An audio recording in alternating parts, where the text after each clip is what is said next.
As you look for homes for sale in Hawaii, sometimes you will come across a smoking hot deal. A deal so good, in fact, it seems too good to be true. In many cases, they are. These listings are often for leasehold properties. What are leasehold properties and how do they work? I'll talk about that coming up next.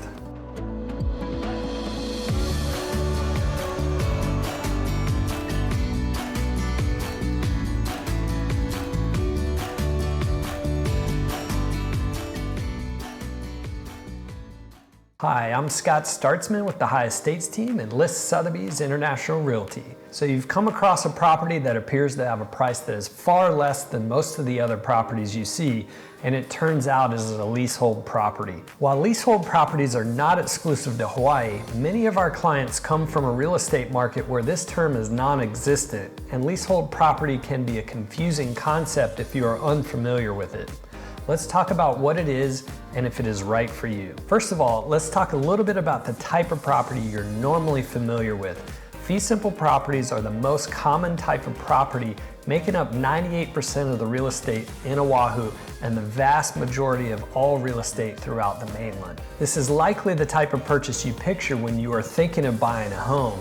In a fee simple transaction, you purchase the land and all the structures on it, and it will remain in your ownership until you decide to sell or otherwise forfeit the property. Leasehold properties make up the other 2% of the real estate market on Oahu. When you purchase a property as a leasehold property, you are buying the structure on the land, but the land itself is being leased to you. Think of it the same way as leasing a car. You pay a certain amount of money to use the car for a specified period of time, and then you would turn the car back over to the dealer when the lease is up. All of the unique terms of the lease will be laid out in an agreement, and at the end of the lease term, there is a reversionary clause that states the unit or home will revert back to the landowner. The landowners essentially have three main choices at that time. They can choose to take the unit or home back as specified in the lease, they can renegotiate a new lease with new terms, or they can sell the land to the leasee, therefore converting the property into fee simple. Leasehold ownership may sound like a strange format for those coming from other real estate markets. Understanding the history of this type of home ownership will help it make a bit more sense. For more information about leasehold properties in Oahu real estate, subscribe to my channel below and visit our website at highestates.com. Hawaii has historically been a real estate market that is out of reach for many buyers, with a lack of affordable options for those on a conservative budget. Property values have many hopeful home buyers wondering how they can afford the cost of living in Hawaii. Leasehold properties presented an affordable solution that is a bit of a compromise between renting and owning. When it began, the leases usually had a 99-year lease term, which meant due to the long lease, they were a more affordable option to a fee simple property. The leasee of the home would likely sell the home or pass on before the land lease was anywhere near expiring. As time has gone by, the lease term for leasehold properties has become much shorter, and many of the 99-year land leases are coming close to the end of their term. To limit the damage of a massive number of land leases ending at the same time and displacing homeowners, the government offered a tax incentive in 2000 to leasehold landowners to sell the land to the homeowner. At that time, many leasehold properties were converted to fee simple by selling the land to the homeowners. That incentive allowed for many leasehold properties to convert to fee simple during that time, but the incentive no longer exists, so lease to fee conversions may not be as likely now. A few things to understand when you see leasehold properties out there. The lease length on a leasehold property can vary greatly.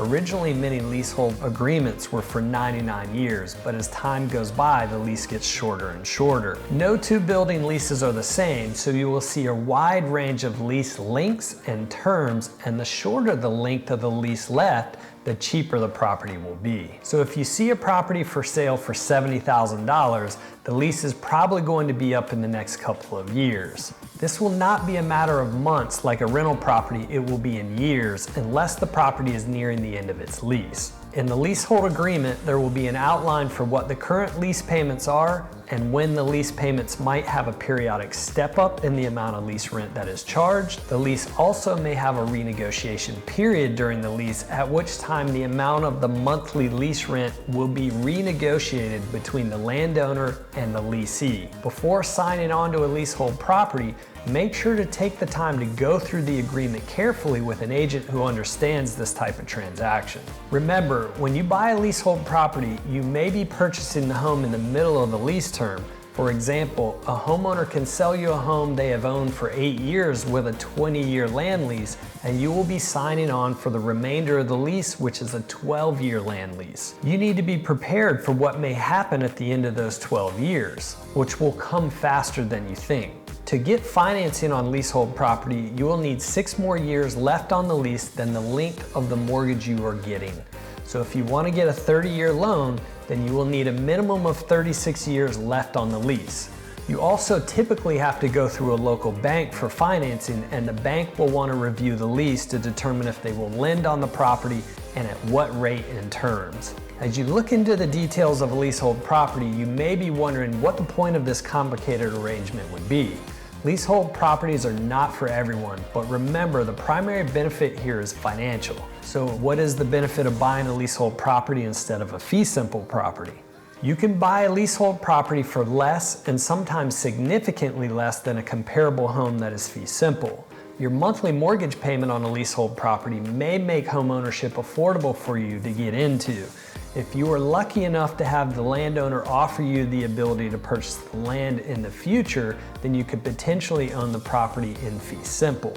When I bought my first property on Oahu, I bought a leasehold condo.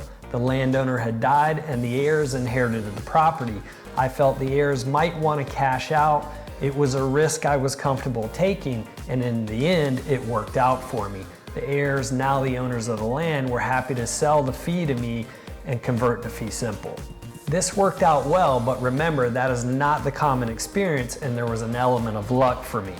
The risk of buying a leasehold property is the unknown factor. The landowner may have in the lease renegotiation periods where the amount of the lease rent paid per month can be renegotiated. Also, the landowner can choose to decide not to sell the land to you at the end of the lease, leaving you in a tough predicament in either case. I've seen where leases and lease renegotiation periods have tripled. The landowner at that point holds all the cards in negotiations, so it isn't an ideal situation to be in. Also, as the lease gets shorter and shorter as time goes by, the value of the unit or home decreases in value as well. So when is buying a leasehold property the right choice? There are a few times that buying a leasehold property is a great idea. One is when buying fee simple is not affordable for you, but leasehold properties with decades left on the lease would allow you to own the home for a few years, allowing it to build some equity before you sell it and move on to a fee simple property. If there is enough time on the land lease, this is likely to work out well. Another time is when you are looking for a place to retire and the length of the land lease is likely to outlive you, and you don't mind not having an asset to pass on to future generations. Another one would be if you're looking for an affordable lifestyle property that you can use and enjoy and aren't concerned about future value. The last option would be if you're comfortable with the risk involved and the conditions of the lease look like you may end up with an opportunity to buy the land lease in a few years, then you may want to consider buying that type of property. The key to buying leasehold properties is working with someone who understands them. With both personal and professional experience, I understand the risks and benefits and can help you. I hope this video helps with understanding leasehold better. Let me know your thoughts below. Thanks for watching my video. Once again, I'm Scott Startsman with the High Estates team and List Sothebys International Realty. Hit the subscribe button for more content like this. You can also learn more about Oahu's housing market at highestates.com, and feel free to contact us for all your Oahu real estate needs.